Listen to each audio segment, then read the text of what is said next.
Hello and welcome to episode 101 of Around the Lens, your live weekly visual journalism roundtable podcast. I'm your host, as mentioned, David J. Murphy. With me this week are my co-hosts, Zach Roberts. Hello, Zach. Hello. And Ron Hamilton. Aloha. Now, if you are just watching the show live, which there are no viewers right now, you'll eventually come, no worries.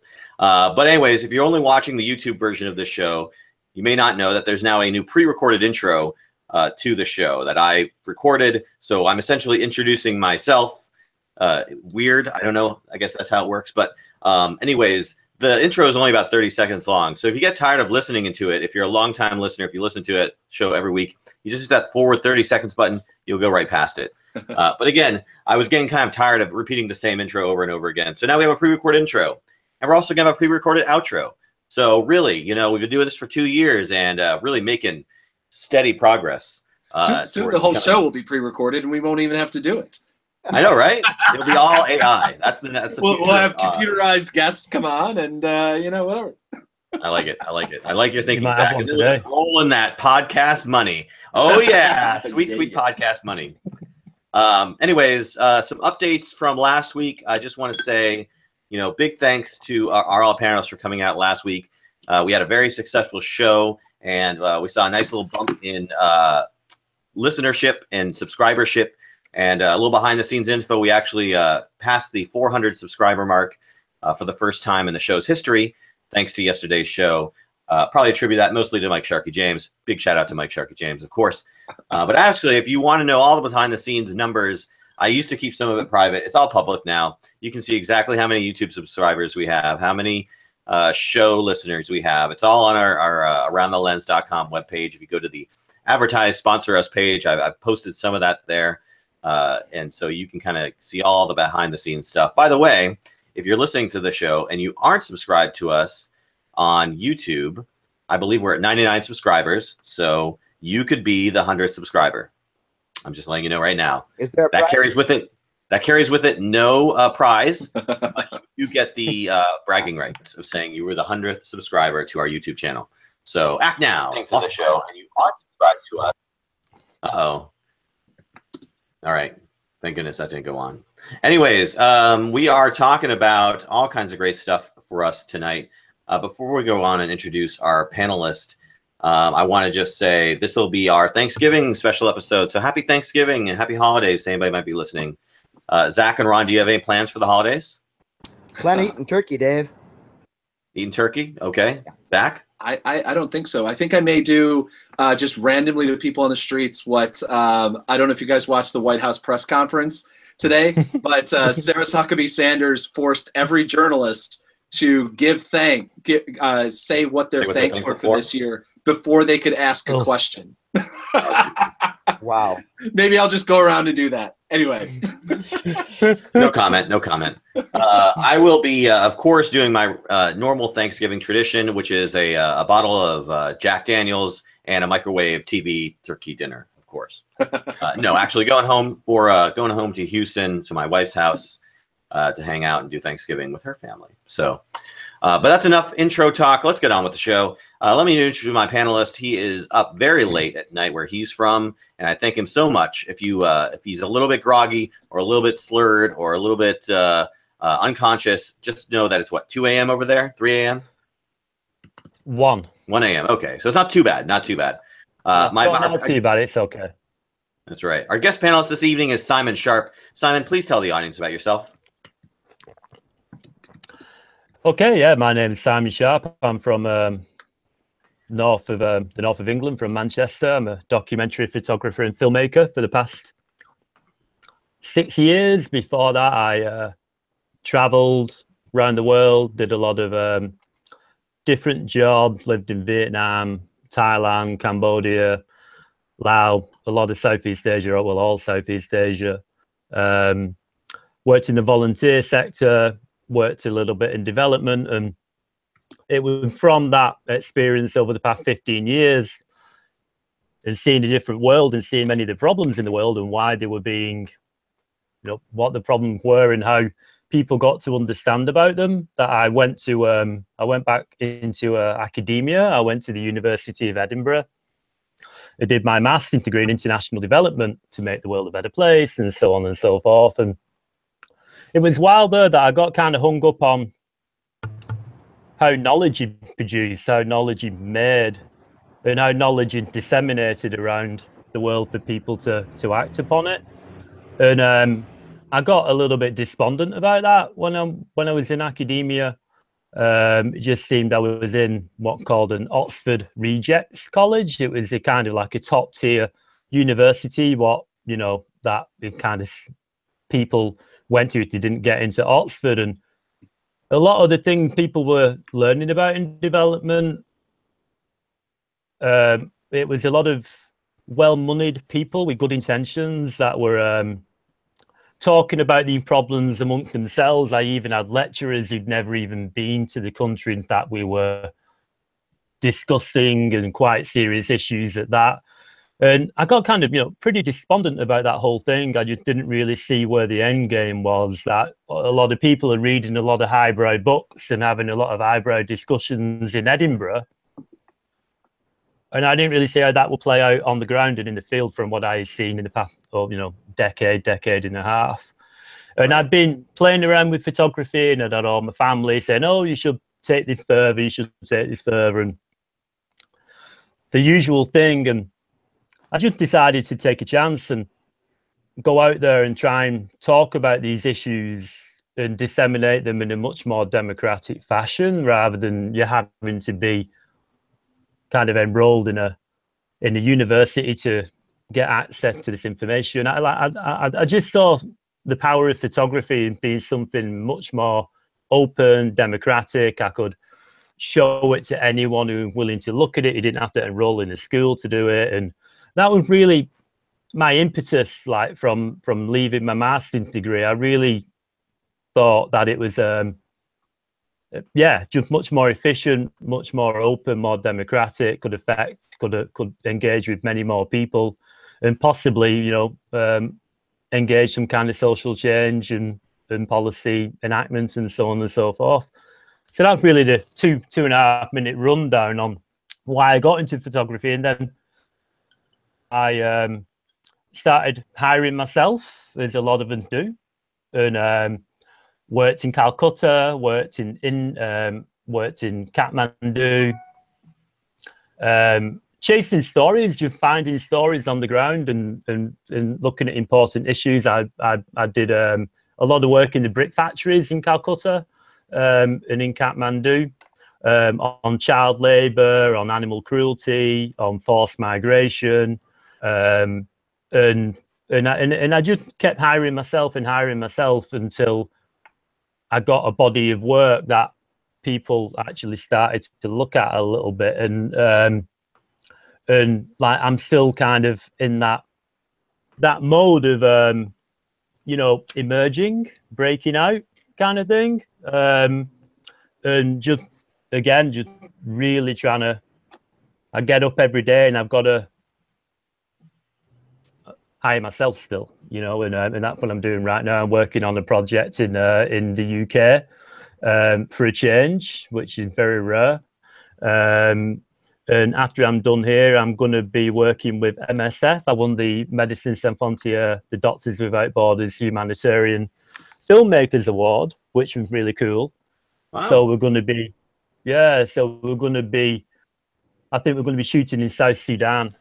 We're just dotting the I's and crossing the T's. The logistics are a nightmare to shoot in a country like that. So I think I'll be beginning that shoot in January. Awesome, man. Well, it's glad to have you here. And of course, how are you celebrating Thanksgiving? Oh, we don't do that over here. I know. I'm just messing with you. What do you guys think of us? By the way, celebrating Thanksgiving, does that register at all? You guys think about that at all? Do you think it's a funny I've tradition? spent a long time in America. I've done loads of Thanksgivings in America. I've spent a long time in America, and I just kind of, it's a cultural thing. It was a good day. It was nice, but we just don't get it. Yeah. Okay. Like, I don't get American football either. So. Neither do I. Neither do I. All right. Well, we brought you on for a reason, of course. Obviously to be a panelist on the show and talk about visual journalism, but most recently you published an article onto petapixel.com website about photographing vulnerable people. And this was actually talked about on the No Name Photo Show, another show that Mike Sharkey James actually hosts. They talked about this topic. But of course, you agreeing to come on our show and talk about this from your perspective is really what we want to hear. So why don't you tell us a little bit about this article and kind of your impetus behind it and what you were trying to get across in it that maybe in reading the comments some people may have not gotten, some people did get. But ultimately, I mean, you talk about, I'll just give people the basis. Essentially, you're talking about documenting vulnerable people, specifically refugees, and you bring up a photographer by the name of Bulent Kilik. I think I'm pronouncing that right. And you talk about how essentially Kilich. Okay, you bring up some examples of photographs that look like, obviously to us, the viewer, that these people don't want to be photographed. And so you had some thoughts about that. So why don't you go ahead and kind of just run us through again your sort of impetus for writing this and sort of your thoughts behind what you're trying to get across in this article. Sure. I mean, I explained what I explained about a little bit about my background before, because it's like the foundations of that article. Like, I wanted a career in development to help people, and I started in photography because I wanted to highlight, give voice into groups and issues, and and again to help people. And when I saw those, and all my work in being with vulnerable social groups, either politically vulnerable, socially vulnerable, economically, and so on and so forth, that's what all my work is on. And when I saw those two photographs, and I'd just like to say, I would kind of love to have been able to show those photographs without even mentioning the copyright holder and keeping the photographer out of it. Because it wasn't really ever about the photographer, at all, and it isn't. It's about how it's about how came to pass. I mean, when I saw them, I was actually in a workshop with the photographer who took them, and I was in Perpignan in France, and I got an instant red flag the first second I saw the photograph of the woman holding a hand out. And I brought it up in that workshop 2 years ago, and it's burned inside me ever since, that photograph. And then when I saw the one with the child holding a hand over her face and peeking out like this, that the NGO had marketed on Facebook, that you kind of tipped me over the edge with it, because I thought, well, now there are two and they're being published. I don't mind looking at one in a room in a workshop almost, and highlighting and say, well, did she really give a consent?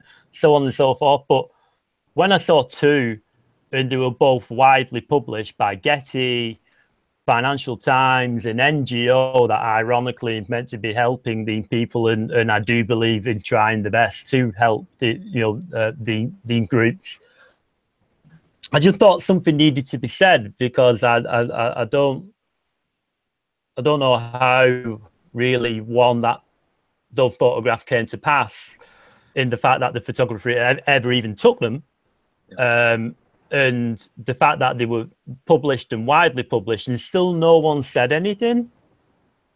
I would just thought we were kind of almost into dangerous ground, because this is kind of like a normalized discourse in photography. We go to somewhere, we take pictures of whatever we want to take, we float them around, and people are so passive in the judging of them, or in the consumption of them and what they think they are, that there's so many pictures now. People just didn't realize, the editor didn't realize what they were there, the photographer didn't realize what had happened, the editor didn't realize what had happened. And it came, in my view, on, well, the public hadn't really latched onto it either. Because those pictures were circulating for a long time. And they were all over Facebook. They're all over other campaigns. They're in the Financial Times. Not one person said anything. And that, to me, was like, you know, we're almost kind of, it just seemed like that kind of exploitation, and that's what I mentioned it in the article, and that's what I do believe it was, is just become normalized, and, you know, we just don't even think about it anymore. And I just wanted to throw my hat in the ring and just to promote a conversation about it, and just to ask people what they thought, and get it off my chest, what was kind of on my chest for a good couple of years, really. When I, from seeing the first photograph, and then when I saw the second, I started writing the article that day, because I just thought, well, no, now we need to say something. When you're working with vulnerable people, and you're a Western photographer, in which inevitably, because of the way it all works, it's normally Western photographers shooting these things. You know, there's an inherent power imbalance. You know, when you point a $5,000 Nikon D5 at someone with a $2,500 lens on it, you've got a fixer, a translator, a driver, and you're looking at the person you're looking at has nothing. A lot of the times, nothing. And I think there's an inherent power imbalance there.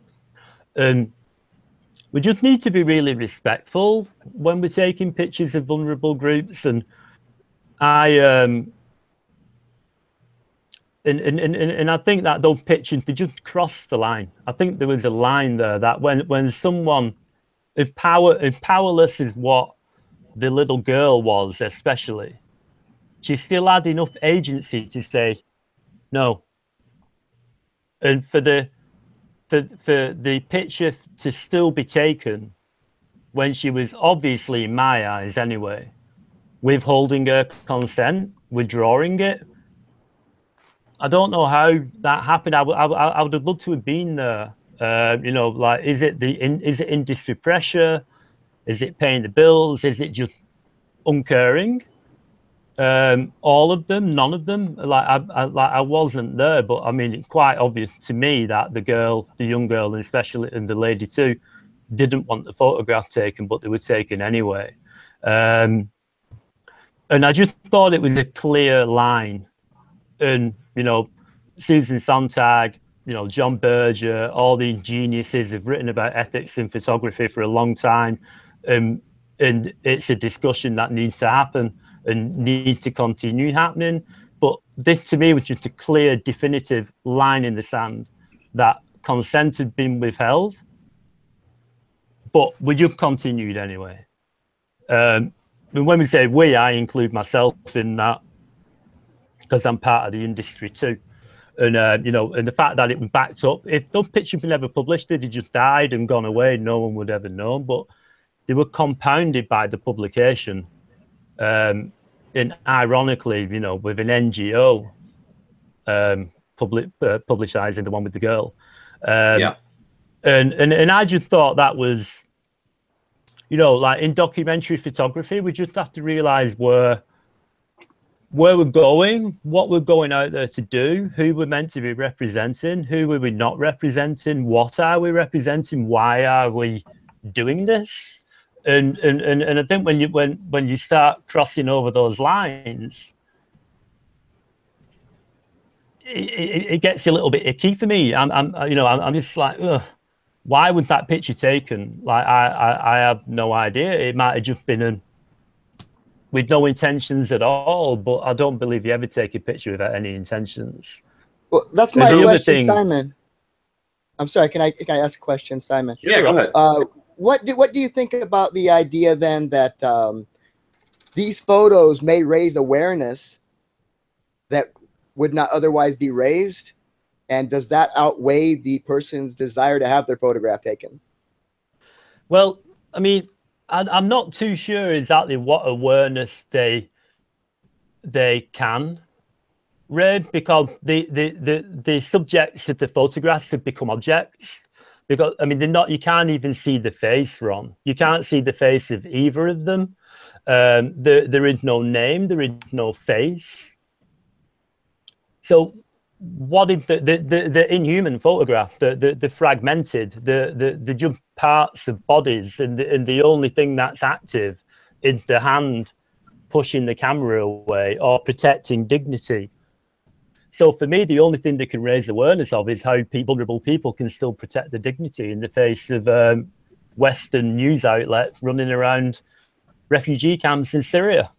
Because they didn't tell me anything about the refugee crisis. I'm not too sure what content they hold, how they humanize people, when just by dint in the content of what they actually are photographically, they've actually dehumanized both those people to the nth degree. If I can't look in somebody's eyes, if I know someone is in active, unwilling participant, then I'm not too sure what anyone can learn from a photograph like that. So in regard to raising awareness for the cause. Is your argument more than not the documenting vulnerable people is necessarily unethical, but documenting vulnerable people or documenting anyone without their consent is unethical?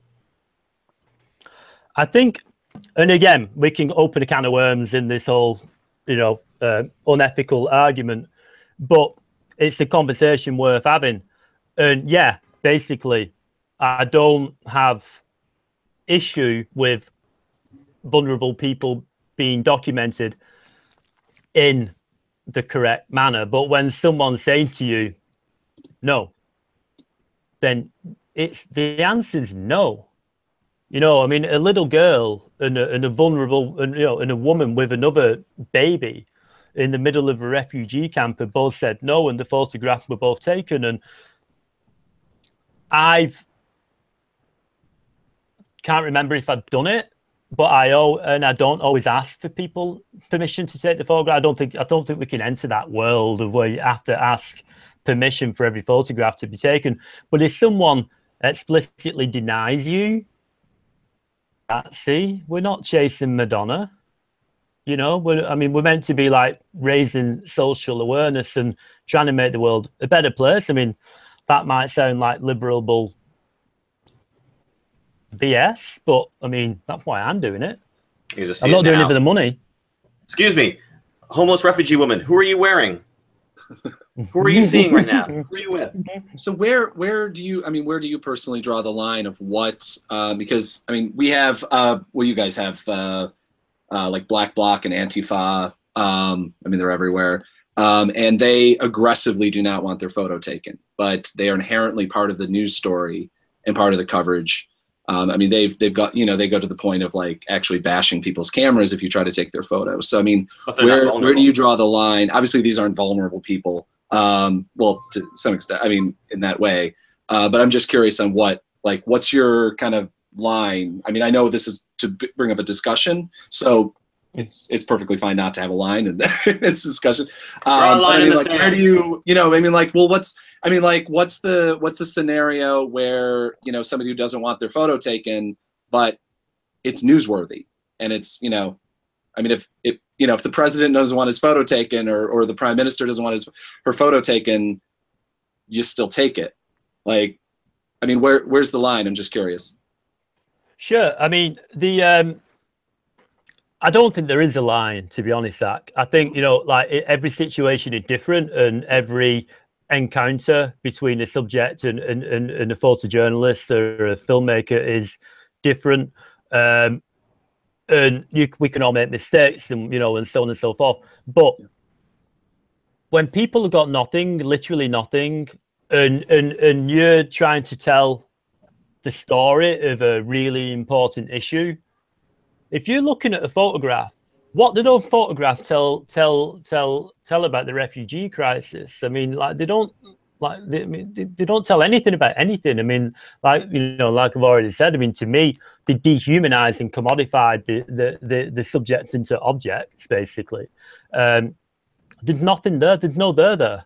So that's my line. If the image had been taken without, well, I don't think I would ever take an image without consent, but when it's expressly denied. I've taken thousands of images, people don't know I'm taking them, or in the mind they might think, oh, I wish you'd go away, but like they'd never said, hey, yeah, back off.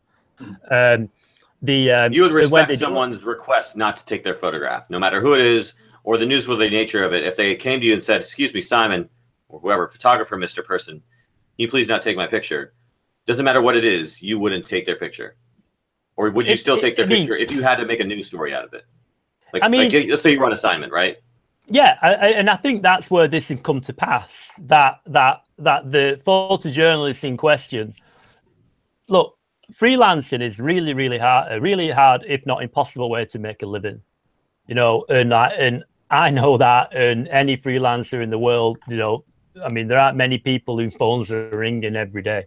I don't imagine. And when you go out there and you're on and you're in the field, you've got to bring back content. But and I think the forces that work there have been economic forces, but I also think the you know the outlets and the public are actually, like I mentioned in the article, like what drove the photographer to come to the decision that was going to make a good picture. Bülent Kilic is a seriously talented photographer. You know, it's like a Time Wire photographer of 2014, and he won a Visa award at Perpignan. He won World Press Photo Awards. The guy knows what he's doing, right? He can do better than that. It can do better than taking a picture of a girl doing this and a woman doing that. I mean, I think he can do better. And so I don't know where the photo came from in his head, but where they went to, that's the much more disturbing thing for me, that the market brought them in. The market, you know, exacerbated and made everything like a lot worse than what it was. And Getty took them and put them all over Getty reportage website. And, you know, NGO took them, the Financial Times took them, published them, all without question. Did no one, I mean, in visual literacy, just fallen off the edge of a cliff? You know, because it was quite obvious what was going on in both of those images. And the market, to me, is the problem, that in pushing photojournalists in the field to maybe do things that they might not ordinarily do, maybe not intentionally, but just thinking, oh, I better bring back some content today because I've got the rent to pay next month, you know, and and I know if I send 20 images down the wire today, I'm going to get whatever, a few $100, so I'm just going to get 20 down the wire. And it's a business. You know, and the business, I think, at times pushing people things that they shouldn't ordinarily do. I mean, look at what Steve McCurry did. I mean, I know it's a slightly different thing, but another extremely talented photographer, like, you know, spending a little bit too much time in Photoshop, you know, and doing some really, really unethical things. And like, I could have won a bucket of awards setting up photos in some of the places I've been. Yeah. You know, a bucket of them, you know, easily just saying, okay, throw that stand over there, let all the dust come up. Let's get 3 people coming through the dust at once, and then 1 baby, and and I could have, boom, send it to World Press Photo, and I would have won. You know, and I sit there in these hellholes, what they are sometimes, where I work, and I think, well, maybe I could just do this and get out of here. Now I can almost see if I can fit my awards in a bucket. I'm pretty sure I could probably fit all my awards in like a very small, like a child's pail, I could fit mine in that bottle. What do you guys get that would be in bucket form? That's how I measure all my awards, Zach. You don't measure your awards in buckets? Come on, buddy. I mean, I know a Pulitzer's like a coin, but but we can, but you know, a lot of people can push the envelope in ways that will further their career. And I think the business being fragile is what it is, and the fact that, you know, people don't want to pay people for the work even anymore, and so on and so forth, that people still have to pay the bills. People still have to eat. Photojournalists still have to eat. They still have to pay rent. And I think that's where this came from, but at the cost of 2 people Well, actually, I don't think those two people did lose their dignity. I thought they did a pretty good job in keeping the dignity and saying, can you just take a hike? The photographer lost his dignity, you know, a little bit. But the girl and the woman didn't, because they actively, with what agency they had left, they turned the power around and they maintained some, you know, some agent, and they said, no, don't take my picture. Yeah. So they, you know, they were the people who came out of it relatively intact. And I just think that, you know, if I'd done that, if it was me, and it's not only Bill and Killich, a lot of people do some bad stuff with cameras, you know, and a lot of people doctor images and, you know, and there's a lot of people doing stuff that they shouldn't do. But this is really a discussion for me about when a person you're meant to be helping, and you are meant to be helping that person by transferring knowledge, by creating a story that people will begin to understand and maybe can, you know, advocate for, and so on and so forth, by giving a voice in all these cliches. And the cliches because they're true. I kind of find it ironic that you actually do more harm than good, you know, and we profligate these kinds of images, and we put them in the system, and other photographers, emerging photographers, look and think, oh, well, look, that's what, oh, great, that's all over getting, it's been widely published, and da-da-da-da-da. I'll go and do that too. Yeah, and you know, then, we talked you know, a little bit about that. This, you know, it's like it's breeding it. Sorry. No, go ahead. Well, I mean, for me, breeding this kind of sublimination and suffering, like this aesthetic pleasure that that we seem to be garnering in the West. It's all a lot of Western people looking at these images, mainly Western people. That was an AFP assignment that they were taking on. Right. You know, and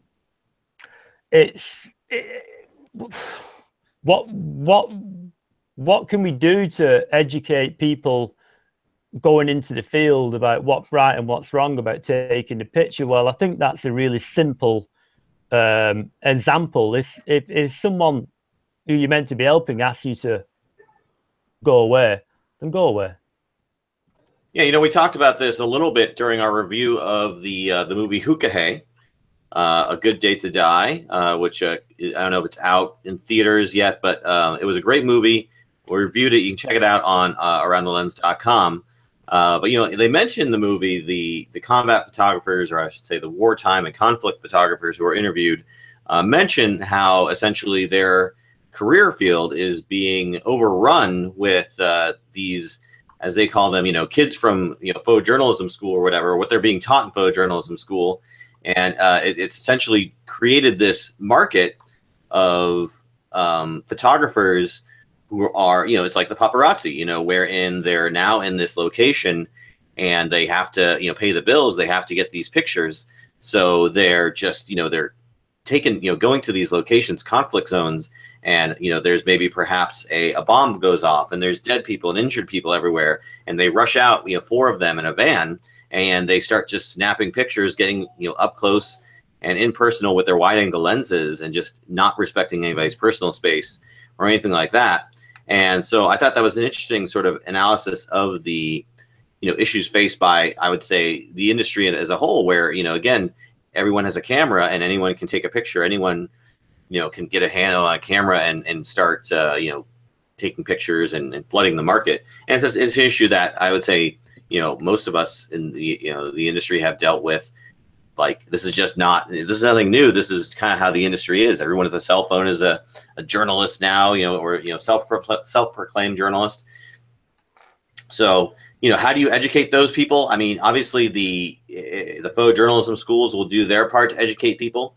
But, you know, you're going to have a lot of people who aren't photojournalism school folk, and they're going to do what they're going to do. And it's a tough scenario. You guys have any take on this in terms of, you know, what he's saying? Zach, any thoughts? I mean, I'd also say it's tough. I've seen that photo as part of a larger photo essay, and like, to me, the one, not the photo of the child, but the photo of the handout, it works to me as part of a larger photo essay. It tells a larger story. Individually pulled out, I agree with you that it looks like just basically a paparazzi snap of a guy taking a photo of just a woman who doesn't want his photo taken, like, is part of a larger story. I mean, it's one of the problems with the way that we see images now, is that we don't know the story behind them. Like, we don't know if she later on agreed. We don't know if the child's parents, agreed for the photos to be taken. And, or if the child was actually just wiping her head or, caught in the moment. And I mean, and if you've talked to the photographer, correct me if I'm wrong, but a lot of times. Well, he's come out and apologized. What's that? He's apologized on Twitter. Yeah. Yeah. I mean, I like I said, I think as part of a larger work, it does. But I mean, again, I agree with you on the premise completely, especially as worded in your piece. It starts becoming, when we start saying that if someone just puts their hand over their face or someone waves you away or something like that, you can't take their photo or can't use it within a public place and with everything. It starts to build a very slippery slope to me to prevent a lot of photojournalism that is necessary to cover news. Yeah. Well, yeah, I agree in part, but one, I think if those people are, well, one, I don't think that one's new, because I mean, there didn't look to be anything too newsy about it. But two, even if it was news, like, I mean, I think distress has become an opportunity for entertainment, and there's a lot of the way those photographs, again, I'm just going to go back onto those two, the way those photographs were. We've all taken lots of photographs, and I think we all know that those two photographs have had a lot of work to make them look a lot prettier than what they are, than what they were. So it just the aesthetics have been sold to the public, to look at that pretty picture, look at the colors, never mind the content. That's a massive problem. I completely agree with you on. There's been a whole discussion every time World Press Photo rolls around, and everybody I forget what they they do award editing. So there's some photojournalistic joke that I've heard people talk about. They basically up the contrast, make the grain a little bit heavier, and then now they're standard photos, which I despise. There's a lot of very well respected photographers in the industry that I keep really quiet about, that I know for a fact do that, because I know that cameras don't process imagery that way. No. Unless there's something wrong with the camera, then if there's something wrong with the camera, then I would keep that camera because it looks awesome. Look, I know I up the contrast, I certain things, but the moment that I go through and it starts not looking like the scene, that's always my only editing thing, is I will up the contrast or change the color of the lighting if that's the way I remember the scene being. And obviously my camera settings don't always pick up, the correct way. And that's a whole discussion that can be had, which is honestly a show topic that we should have. Yeah, considering it's award season, we should probably have a panel discussion about that in like 2 weeks. Well, I mean, jump back onto what it says, Zach, about new becoming difficult and so on and so forth, regarding like what we can and what we cannot do. Well, look, if those two photographs to me are fake, and they're fake because they do not, they deceive, or they don't really purport what they propose they're depicting, if you get my drift. You know what I mean? It's like the total frauds, because because of the unwillingness of the subjects. The photograph should just be ripped up and thrown in the trash can. So if that's the kind of photography that gets cut loose, then I haven't got no problem with that. And I don't think World Press Photo are going to be looking for, oh my God, now we can't take pictures of people doing this or this. You know, I just thought it was real clear. You know, we can all go on about Kant and Saturday and whoever, but that was a real clear line. Stop. You know, I've already come from God knows where, gone through God knows what to get to this shithole. Now, can you just leave me alone? You know what I mean? Like, we don't need to see that, you know, and if we do need to see that for whatever reason, we don't need to see that. I don't really want to see someone defending themselves on the front of a paper on a Sunday morning, if that's the way I'm going to view that image, you know. I just don't think that makes the world a better place. I don't think it does any good for photography. I don't think it does any good for humanity. And you know, and I think, you know, people need to just take a bit of responsibility for what they're doing. Where photography is a really, really powerful tool, wielded well. Wielded badly, it can do a lot of damage. It can do an horrendous amount of damage.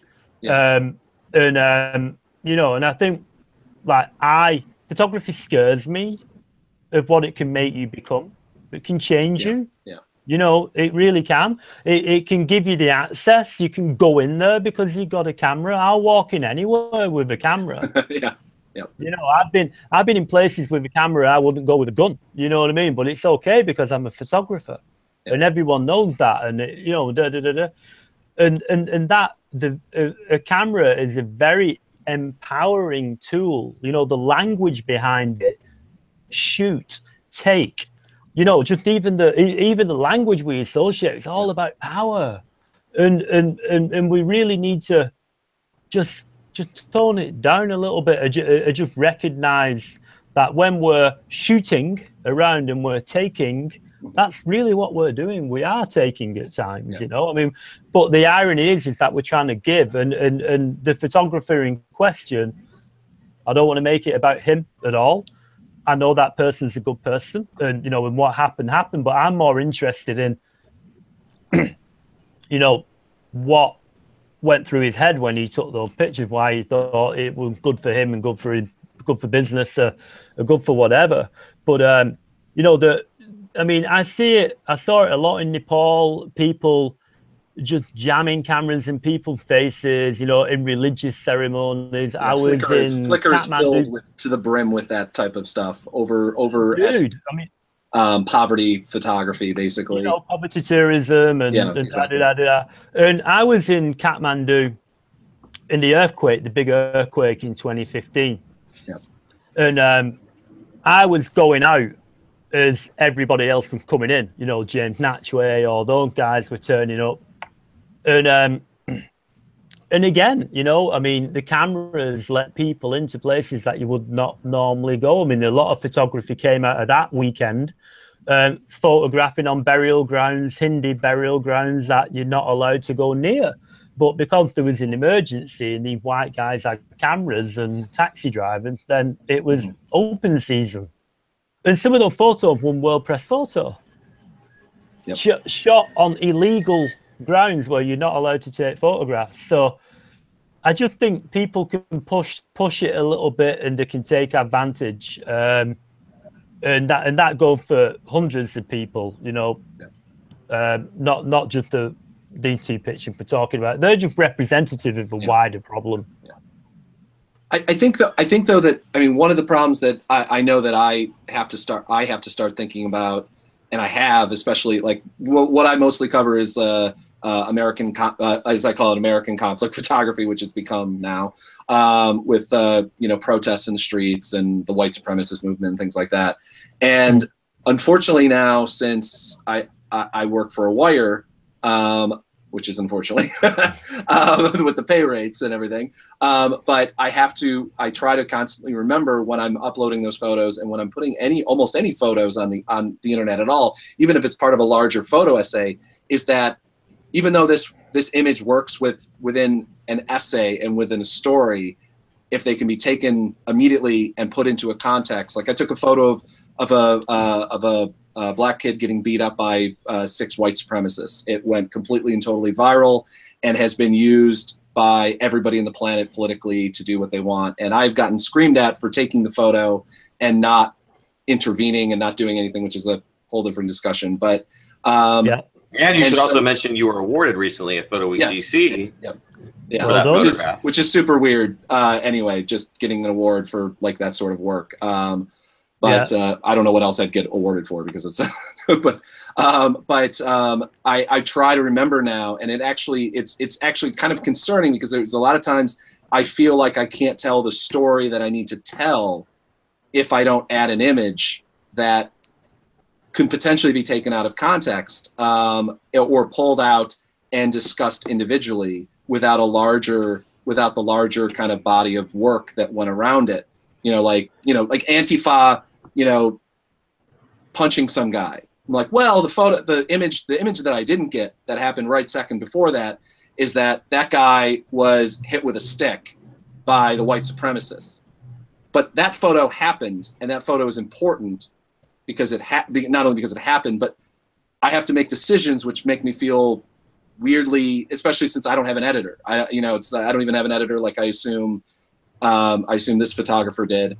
The sites that I work for, we don't have photo editors, so I kind of do everything myself, which is scary. I mean, I talk to friends and we like try to discuss and everything like that. And, the fact that I even put out that one image, like I was pushed by a couple friends while we were sitting around doing editing from the day.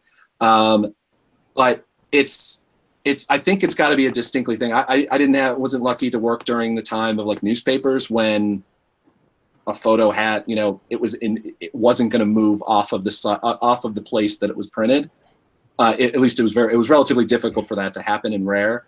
But like it's something your intentions though, when you took that photograph, do not determine the meaning of that photograph. The meaning of that photograph will be determined by the community that finds that as a use for it, right? Yeah. Like now we're talking like this community and other online communities, S-Stoppers and Petter Pixel and a few more picked up the 2 photographs we're talking about, and we made another use for him. I know the photographer, when he took them, did not intend that, So from a personal point of view, when I take my pictures and I put them out there, I let them go, man. Yeah. They're gone. And it's like saying bye-bye to the kids, like you're gone now, go and get a job and buy your own flat. It's like dropping them off at the pool, you just leave them there and fend for themselves. It's like you can't control what the community is going to make of them, and that's the beauty of it. Like to promote discussion. I mean, in my practice, I don't try and end a conversation, but I try and start one. Yeah. With all my work, I don't try and round off a story so it's got a neat little bow on it. And there you go. What's the point? That's not documentary. So you can control your imagery to a degree, but obviously, if you control it too much, no one will ever see it. Yeah. Because the problem is in you have it you had it during during Brexit and everything else, is that the news has now become aggressive. I would say it's always been kind of weaponized, but aggressively weaponized, and imagery and video clips have been now. It's not just a group that will do it. You can go to my Twitter at ZD Roberts and see that top image that I have pinned at the top, and I don't ever recommend this ever. Read the comments and see how people have twisted it, not only claiming that it's photoshopped, giving me talents that I do not have in Photoshop. Yeah. I would probably not be working if I was that talented in Photoshop. I'd have a different job and a much nicer apartment and everything else. You'd say you missed your calling, Zach. Yeah. Get over there. Don't be a Photoshopist. When I got Lightroom, it was the best thing that ever happened. But I know what you're saying. I mean, in part, I think it's a different discussion. Yeah, no, that's most certainly, and not saying it's the same discussion. I'm certainly dragging it off into kind of a different corner. But we're going to a tangent. Me never. But the but purely and simply, I mean, like, you know, if you'd done your job and you had the right intentions, then I would be at peace with it. I mean, you know, there are images on my website people have tried to turn against me, and I'm just like, well, thank you for looking. You know, let me ask you. You talk about people turning against you. Obviously, you've probably read the comments that have been pasted onto the article here on Petapixel. You know, what do you think? What are your thoughts on the comments that people have responded to your article? I don't really read a lot of comments because, again, it means probably for the best. Fruitless. Probably for the best. But I did read the S-Stopper comments, and 90% of the comments that came back from the article were all constructive, positive, whatever. When it went on Petapixel, there were a few armchair warriors that jumped out of there. I even got a couple of internet trolls. So I've officially arrived. You know, congratulations. Yeah, thank you. I got some internet trolls chasing me around. That was quite funny for an hour, and then it got really weird. They can type really fast, man. You know, like they were typing and I was replying, and then they'd type like a litany. I'm like, whoa. Well, that's all they do. I mean, that's all they do. So, you know, and I think a few of them, I've not read any of them Petapixel comments for, I think I read them like the first couple of days, and then I don't know how bad they got. But people can misinterpret things any way they like.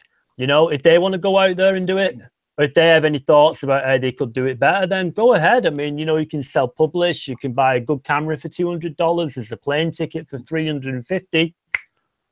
Sayonara. Go do it. You know, right. Go do it. And but like, if anyone that commented on Petapixel, I think I did look at a couple of the if they had the ball to kind of lead a digital trail back to any of the work. I had a look at it, and I wasn't, you know, whatever. I don't think Sebastião Salgado is going to be having a sleepless night tonight.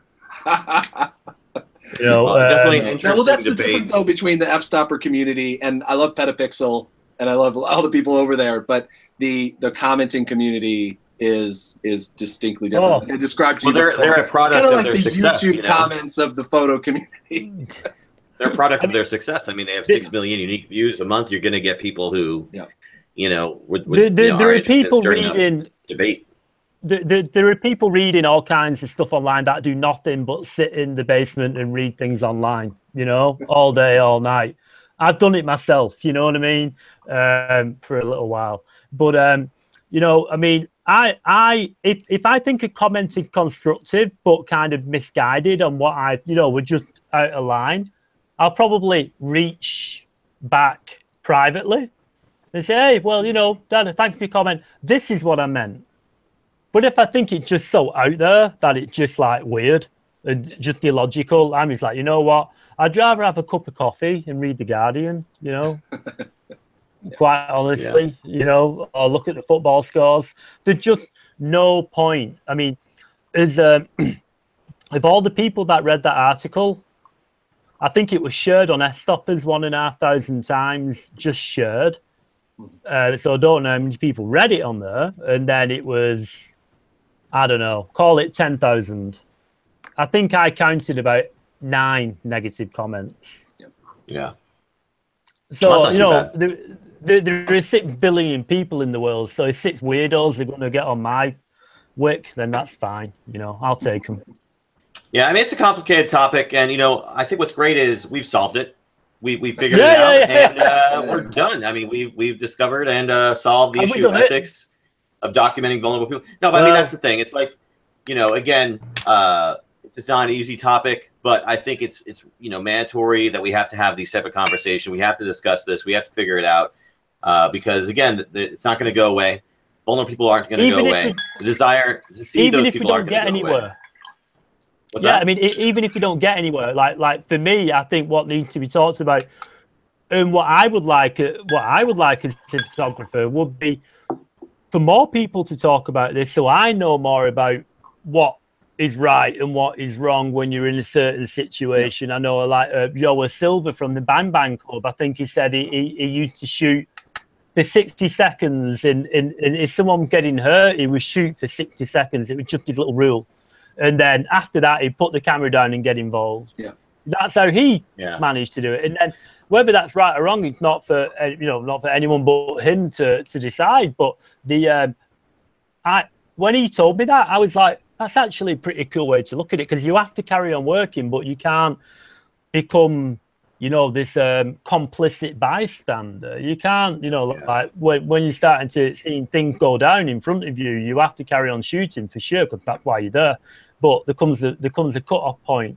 But this, to me, where I got on this was, we need to be careful. We work in a very voyeuristic, very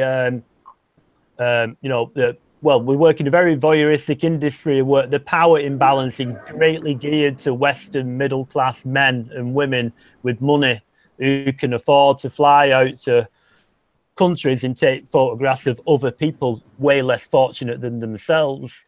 And I think just by definition of it being that way, that, it's already a bit icky, but to see photographs, to see it actually go through the system for the photograph to be taken, then to be published all over the world, I thought, well, there you go. It just come full circle.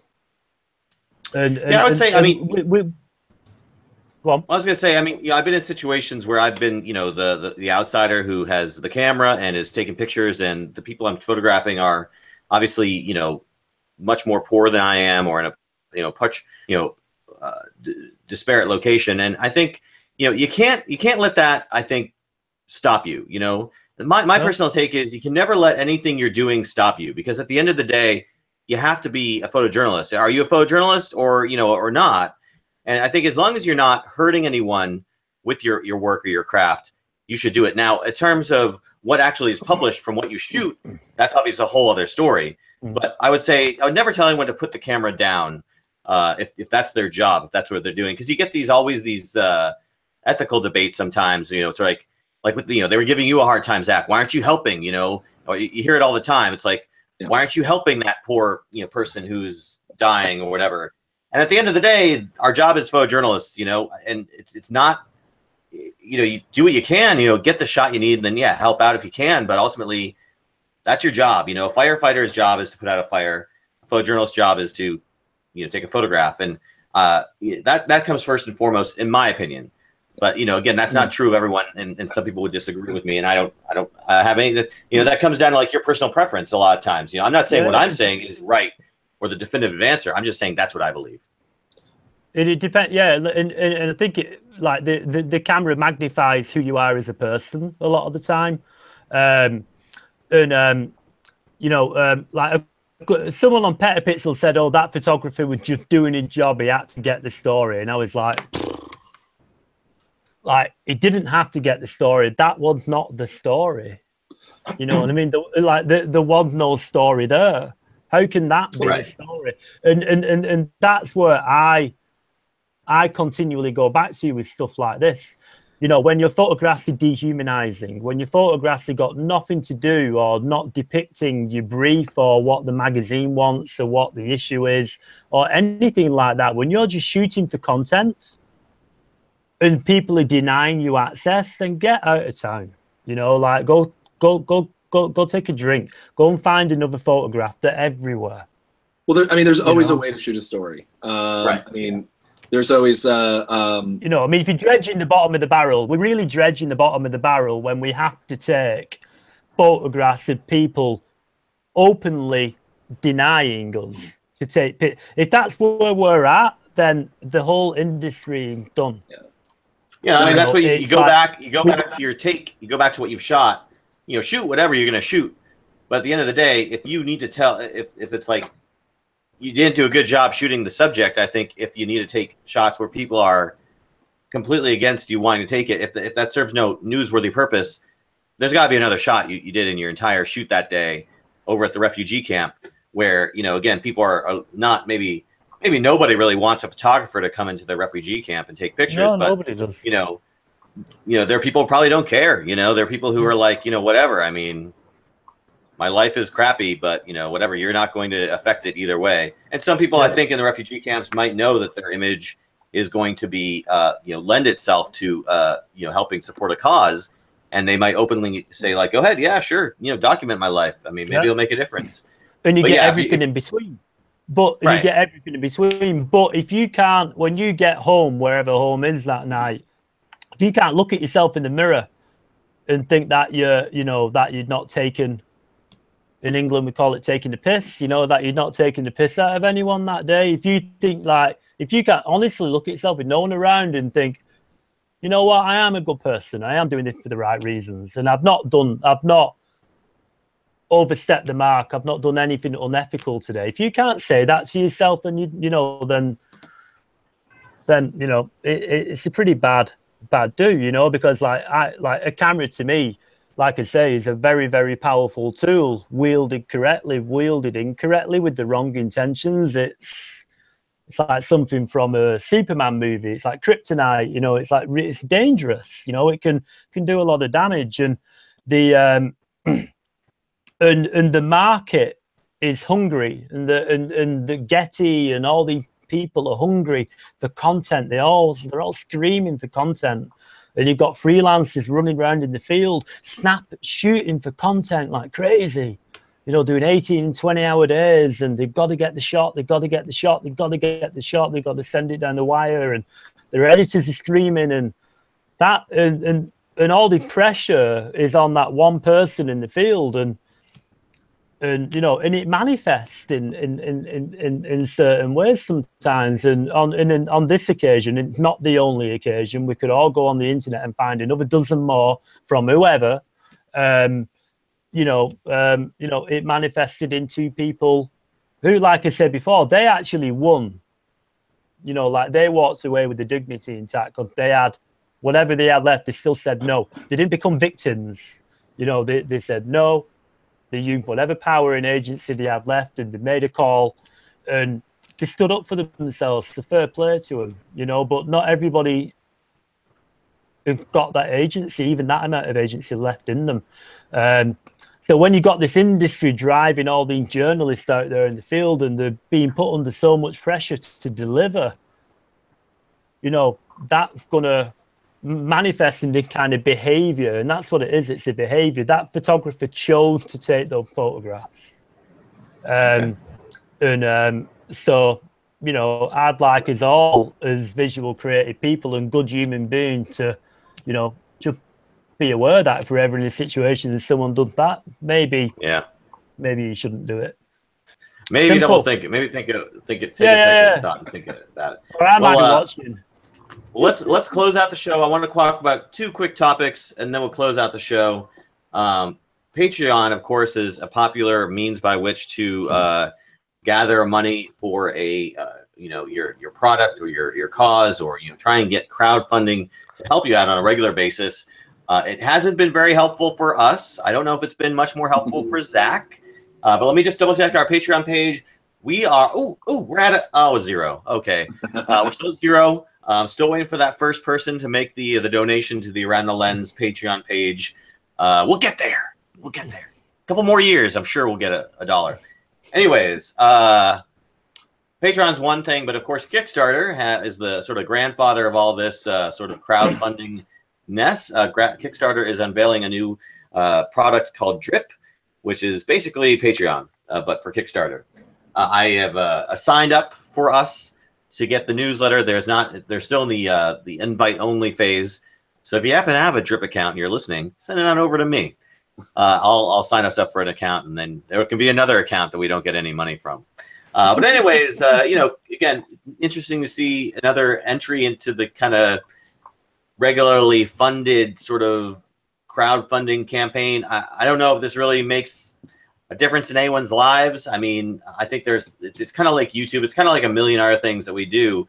I think they're the big people, you know, the 5% or so that can actually like get enough money to do anything with this stuff. And then there's the 95% of us who, you know, we have our accounts, and maybe I'd love to see the statistics. I'm sure they're out there. You know, probably again, the 95% people make less than probably $100 a month on this page. You know, you know, Zach, you've been trying to do the Patreon thing. What are your thoughts on Kickstarter's Drip initiative? Think it's going to go anywhere? One of the problems is I'm trying to see how it's different than Patreon. It's owned by Kickstarter. That's how it's different. I mean, so the fact that it's integrated with Kickstarter, which, as Kickstarter mentions, Kickstarter's 3.7 million backers can use their existing login details. So that's a big thing. Is that you don't. Yeah. One of the biggest drawbacks to kind of subscription walls for anything is that you have to enter your new details, or use PayPal. And I think that kind of at this point the universal thing is everybody hates PayPal, especially people who get money from it because they take so much of it. So, I mean, I'd like to really see what their kickback is on it, because Patreon is okay. I think it's around 4 or 5% or something like that. But like that's what nonprofit. If you have a fiscal sponsorship for a nonprofit, that's usually what fiscal sponsorships take from nonprofit money. So it's, I guess, on par, but it's not like for what they're doing and what they provide. I don't really understand why 5% seems to be a thing. I mean, like they take, I have $137 a month, on Patreon right now. And I don't use it a heck of a lot because most of my work isn't something that I can kind of tease beforehand. I mean, most of the point behind Patreon is that you can have a subscriber wall that subscribers get, you know, your podcast 3 days ahead of time or something like that. Most of the stuff I do is, you know, either breaking news or, you know, goes directly to a website that hopefully that next day or whatever. So I can't really do much with it that way. But if it's something that's a little bit more, blog friendly and more like you can upload images with Patreon. You really can't upload images and do a photo essay with. So I mean, if there's like little things that you can do, that would be really awesome. But I guess it's just going to be another platform. There's nothing wrong with having yet another platform that does it, because right now I know that there's Patreon, there's this. I think there's one other one that actually is based, that I don't know whether they purposely did that or not, but it's basically more for like conservative, like more right-wing-y stuff. That because Patreon was kicking off a whole bunch of like basically white supremacist type people off of their site, which is good. But we don't talk politics on this show, Zach. Come on. Yeah, right. We never do that because photojournalism and politics have nothing to do with each other. But it's. Well, I think what's interesting here is one difference I can tell just from you know, looking at their site is they have founding members. So maybe that's a way to sort of spur on people to actually, you know, become a patron, so to speak, on Drip. Is that you have the prestige of being a founding member of whatever this, you know, that person's particular art form. Which, by the way, I'm still waiting for a founding member on patreon.com/aroundthelens. You literally look at the example page and it looks exactly like the Patreon setup.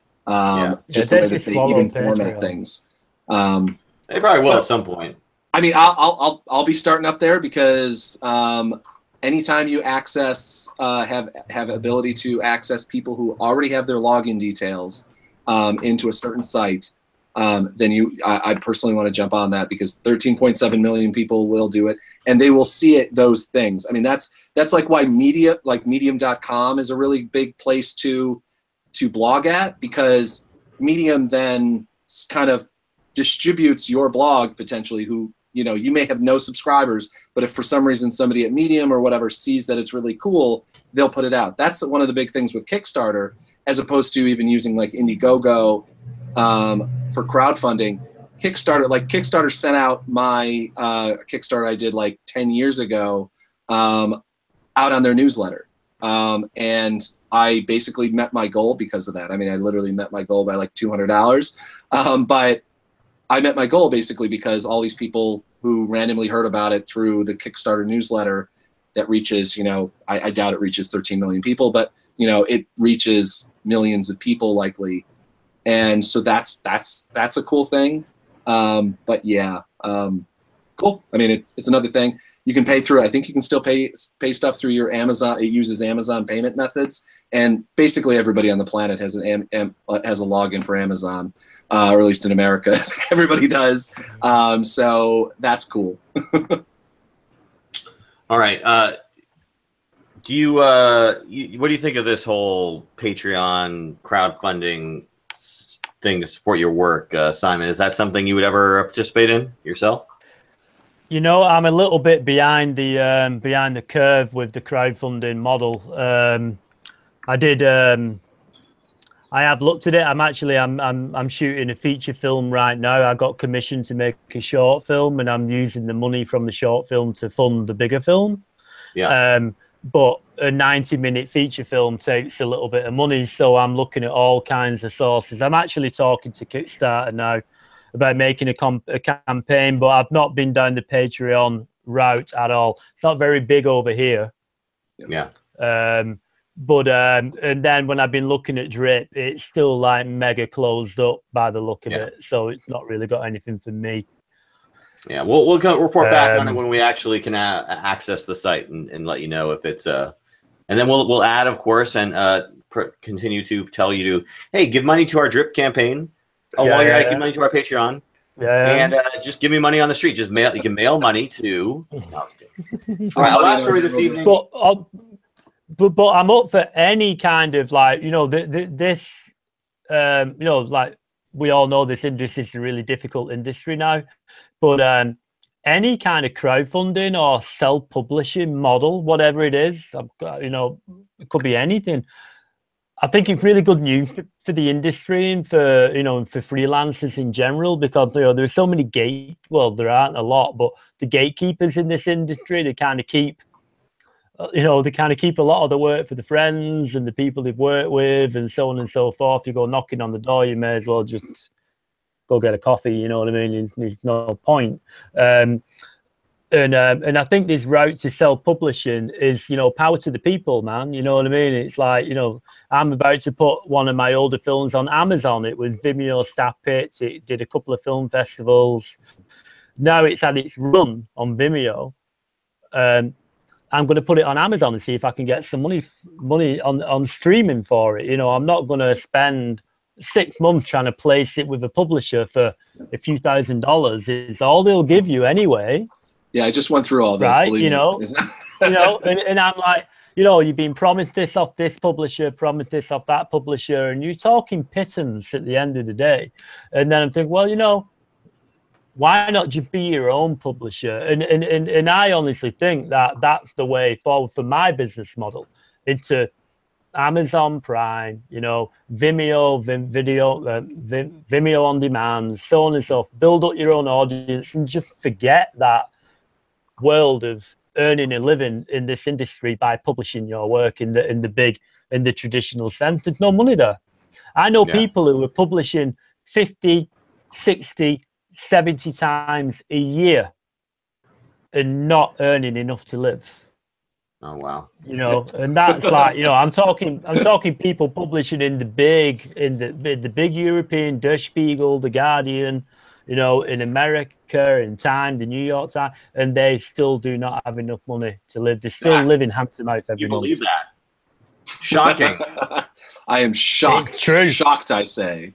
The 300 hits I had last quarter through my wire service that brought in a whopping $1,500 says that. I had I had a photo that has over 20,000 retweets, and I don't even know how many comments, and has been on the cover of almost every single major newspaper in America, and that's how much money I made off of it. How much money did you make off of it again? It wasn't even $1,500. Most of that work actually was most of that money. I had over 300 hits in the last quarter that were brought in, and I would say probably 30 or 40 were from Charlottesville, which is where the photo that I took was taken, and they probably garnered me probably $800. AOL and a couple other places were paying $3, a hit for the photo. Obviously, this is all digital and everything like that on their blogs or whatever. But yeah, I mean, I know for a fact, like, you know, places that picked up the photo through the wire and used it on television, I got like $75 for it. And, you know, I haven't even got, I mean, one of the bigger problems too is that, like, my photo was on the cover of the New York Daily News, which is the largest daily news, like city-based, I don't know, whatever, tabloid in America. And I haven't even gotten that on my wire yet as a statement. So I don't even know how much money I was paid for it. And that was 3 months ago now. So I mean, the system is atrocious by far. So that's why I have to use Patreon. I mean, yeah, I mean, I've met a fellow. I mean, I'm doing more film now than photography because it just, if you're going to find a story, they're that hard to find. What I like to do is get everything out of this story I can. So I'll do an audio documentary, I'll make a film, and I obviously do a photo reportage series. So like, if I get a story, I'll take every part of media from it. When I first started out, I was trying to do multimedia. I still don't know what that means, but back then... it means you're not getting paid enough. That's what it means. It means multimedia journalist means underpaid person who does everything. And I was trying to fit film, stills and audio, obviously, all into one little package. You know, you're shooting yourself in the foot. That is the worst thing any aspiring media professional can do. You've taken 3 products and you put them all into one. You ain't going to get paid 3 times. You're going to get paid once if you're lucky. So what I do, I make 3 products out of one story, and I've got 3 chances to get paid in 3 completely separate industries, basically. The radio industry, the stills in the film industry. And the film thing can lead from a short film to a feature and go from something small to something huge, which is potentially what's on the table right now. But you know, when people package all this stuff together in a 3-minute film and you're shooting yourself in the foot. You know, like, as a business person and trying to be a freelancer and pay the bills, separate it. You've got 3 markets. You've got 3 times the chance to earn something out of it. Which, you know, if you're a professional, that's what you need to do. And it's cleaner, it's easier to do. Yeah. What you need to do, though, is you need to check out this Polaroid InstaShare back. So our last story this evening is all about the Polaroid InstaShare. It's a printer that you connect to your Moto Z phone, and it's basically a Moto mod that allows you to take pictures with a physical button concept and print them out, just like Polaroid, you know, printers cameras used to do. And I thought this was a great subject because, Zach, you had a Moto phone. You played around with Moto mods, and you also had an instant camera. Yes. Look at this would be, the Moto system is a really, really great idea. Unfortunately, poorly set up. So the Moto system is, for Moto Z system, I should say, is basically, this is obviously not it. This is a Galaxy, but it's your phone that has a dock basically on the back that you can put on, and it can be an extra battery. It can be, I had a Hasselblad back camera, which was terrible in almost every way. Like, in fact, this camera is better, but it had a zoom, which was cool. I thought maybe I could use it as my point and shoot, and that would justify everything. The problem is because it's also attached to a phone, and then it has a big hunkin' battery on it and everything else, is that it was actually twice as heavy as a point and shoot digital camera that you would just carry around, that even has like a 10x zoom or whatever. This, though, would actually be kind of cool if you're, to me, like, it has very specific use if you're a wedding photographer. This would be really cool because one thing that I did, the very, very few weddings that I shot, and this is a friend of mine's idea, so I should not steal it, but brought along a small, the kind of wallet size Polaroid camera, and take photos of people as they go, and you can hand it to them right away. I also use my Polaroid camera at protests, just as a way to break the ice with some people, is that I take a photo of them hand it to them, and then I take a photo for myself. That's a very expensive proposition, but it garnered some really fun. Just give them money if you want to. Yeah, I know. I mean, like a $5 bill. Can I take a photograph, please? Yeah, no. I bet you those refugees for literally hand somebody absolutely taking $5. The Polaroid, you know, those photos. But people, it actually, like, it got people to talk to me, especially when you go to protests where, or events, I would say more rallies and stuff like that. Protests are a little bit harder to do, like, because they're usually moving. But, you know, like for a wedding photographer or for kind of an event photographer where it's an extra thing that you can kind of either sell or promote with it, this would be a really cool, fun thing to have, to be able to immediately hand it to somebody. So this is cool. I like the premise because it means not only that Moto Z is still continuing with this. I thought that was going to be, when I got the phone, I think it was, what was it, a year ago? I'm like, okay, well, that's cool. They come out with this one version of this phone and we'll never see it again. But obviously they're still kind of continuing on with it, which is fantastic, because I think there's a lot of as phones get thinner and thinner and thinner and thinner, there's a lot of potential to add things that also help you hold on to the phone a little bit better, which is really nice, without having massive cases. But that, again, this is one of the big drawbacks, is that you can't have a case on the phone when you're using any of the dock systems or anything like that, unless there's a custom case they came out with, which is one of my big problems also with it, as a person who, like, I have like a cheap OtterBox case on this thing now.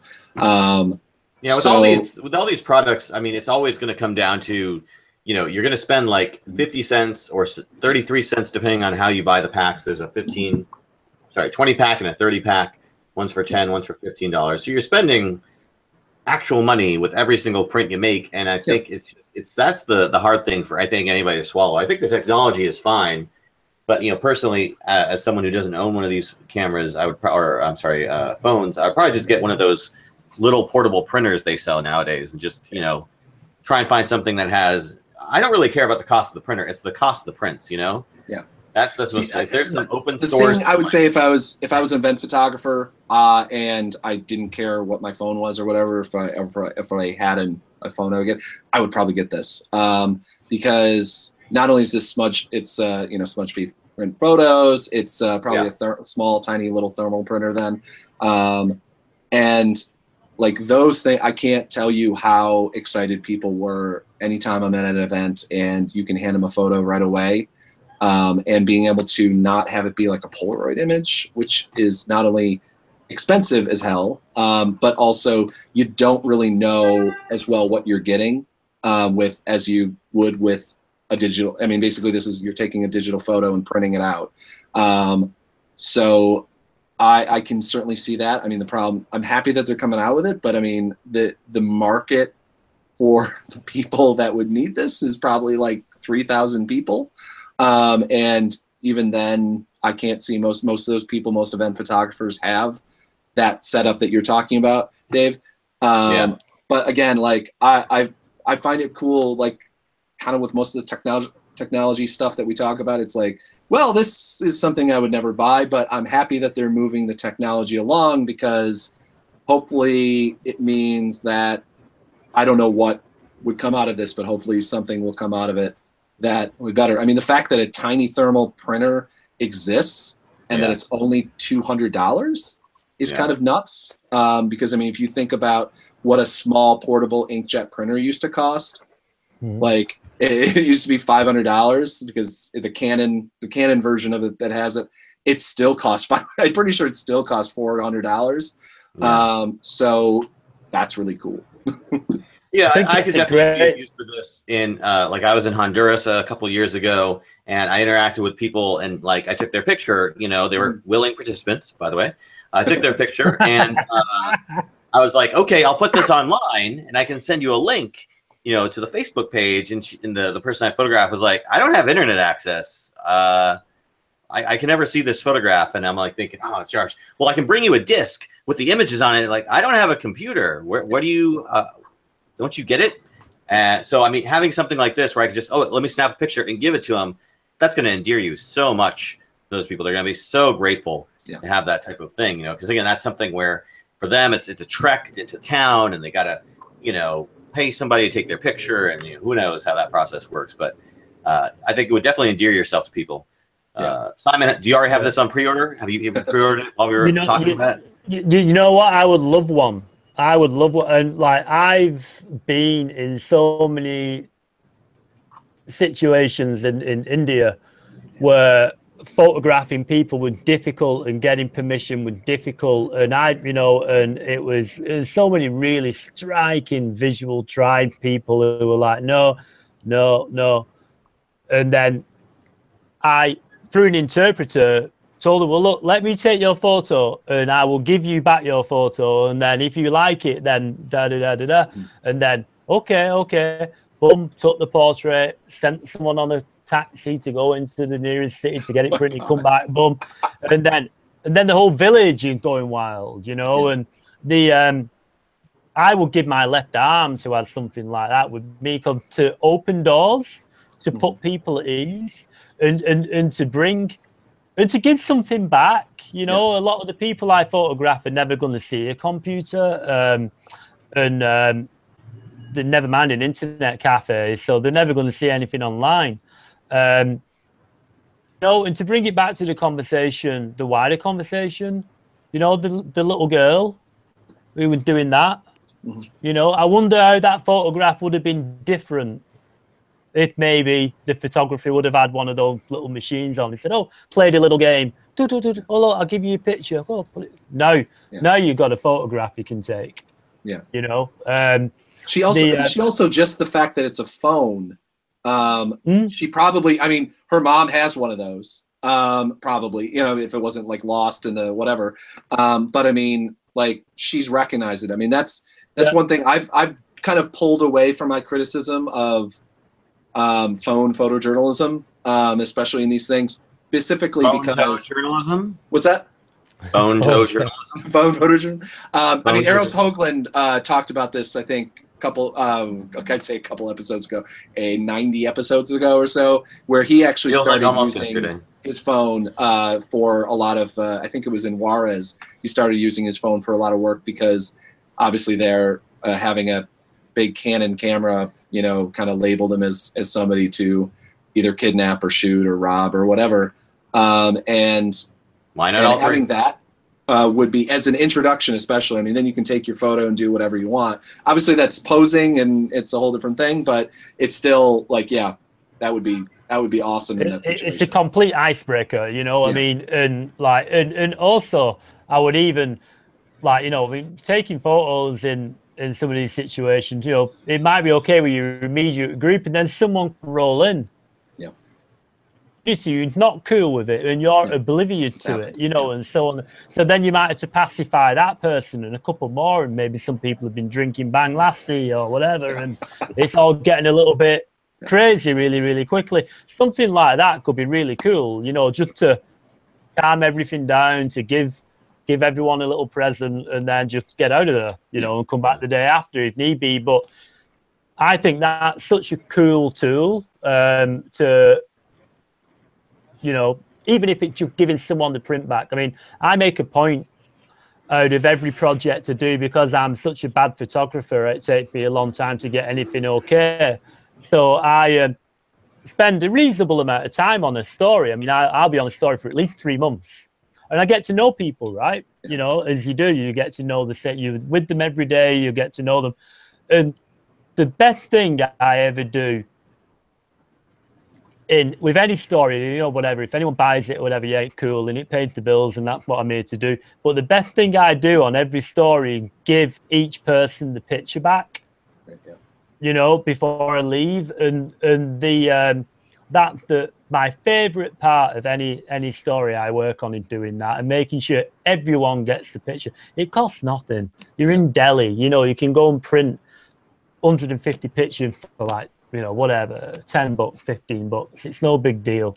And to give them back, I think, is such a thing. I think a lot of people should do that, because it's like it means so much to people that you take that you've even made the effort. People understand that you've made the effort. Not a big effort either, is it? We can all afford it. So I think if we're if we're having people give of themselves to us and enable the story to be done, then we should return something, you know, even a little post-it picture like that. I've always done it. It's cool, but that would be much more convenient. So what we need to do then is get Polaroid and Moto Z to basically sponsor all of us. And give us these things, and we will. I promise, Polaroid, Moto Z, Motorola, if you're listening, send them to us, and we will use them, and we will promote them like heck. I mean, the official camera of Around the Lens. We will pour ourselves out for this.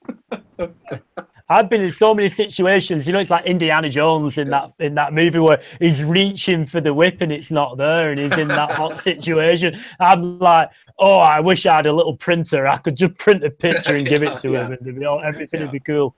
And yeah, but like I say, I mean, great icebreaker, especially working with children, and especially working even today, believe it or not, there are people out there who've never seen a camera still, and I think it's cool just to show them what you're doing.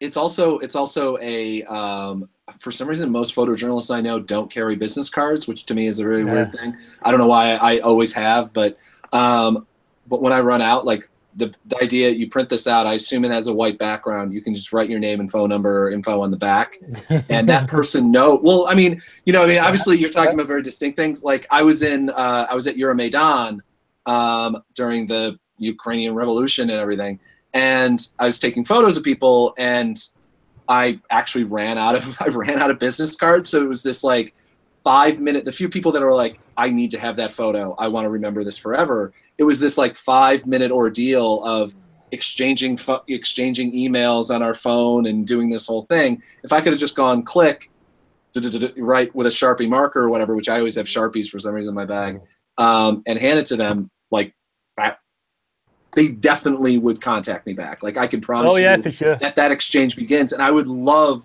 to have the contacts of people that I talked to in Ukraine from 4 years ago now, or 4 years ago now, because I want to go back to Ukraine again, you know, at some point. And yeah, it's a great little thing to leave behind, you know, for sure. Giving people the prints, it's like I say, it's my favorite part of any trip I do. Yeah. All right. Well, I think that's going to wrap tonight's show. So, Simon, I want to thank you so much for taking time to be on the show. No, thank you for having me. Thank you for being here. Where can people find out more about you and your work? Well, my website would be a great place to start. simonsharpphoto.com. I have all my galleries are on there, linked to some films. I've got a couple of films coming out in February that I'm producing right now. And some nice awards stuff coming up that I know I've won. So, but I can't tell anyone yet. So that'll be so that's pretty cool. And you know, things just rumble on, and we try and keep busy, and we try and do the right thing, and find the right stories, and tell them in the right way, and just do what we do. Definitely. Zach, Ron, you guys got anything you want to throw out before we end tonight's show? Virginia Quarterly Review has a whole spread of my Charlottesville photos. Nice. I very rarely ever get actually physical prints of things done when it comes to news photography now. So that's really cool. That should be actually out in stores or wherever Virginia Quarterly you can find it. I assume Barnes & Noble. It should be out in stores now. Nice. Ron, anything other than Hawaii? Part 2 of our interview series with David J. Murphy still on hold, so maybe Dave will be releasing those himself. Apart from that, I'm enjoying life in Hawaii. Nice. Ron, did you have fun at Photo Week DC, by the way? You have fun at Photo Week DC? That's Ron.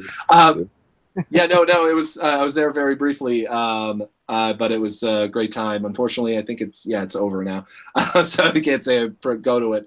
But if you get a chance, Photo DC, FOTO or Photo Week. I'm sorry. They do them all over around the country, and if you get an opportunity to go there, check them out. Really great place where people discuss photojournalism and everything. Nice. By all means, go ahead to aroundthelens.com. We've got a movie review of Hookah Hey. We've got our entire episode 3 show schedule. So if you want to know what's going on and who's going to be on what show for the rest of season 3, you can go check that out there. We won't be having a show next week. We're taking the week off for Thanksgiving. So go have some fun, eat some turkey. We'll be back in December 4th.